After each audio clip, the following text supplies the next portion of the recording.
আজ সারাদিন টিভিতে দেখছি আরজি করের মেয়েটি, ডাক্তার মেয়েটি খুন হলো, রেপ করে খুন।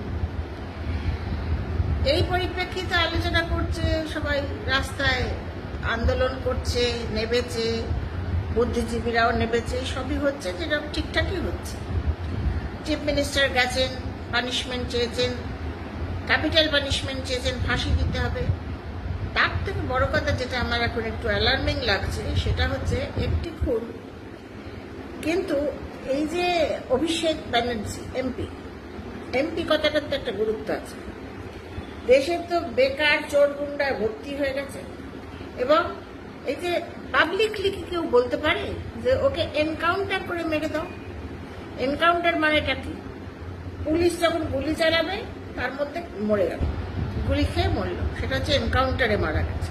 কিন্তু আমি অ্যানাউন্স করে তাহলে তো এটা খুন হলো, খুনের বদলা খুন কি নেওয়া যেতে পারে?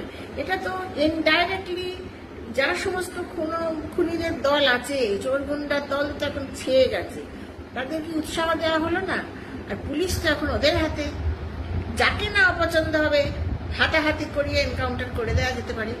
এইরকম পাবলিকলি বলা যায় না। রেসপন্সিবল পার্সন রেসপন্সিবল স্পিচ দেবে।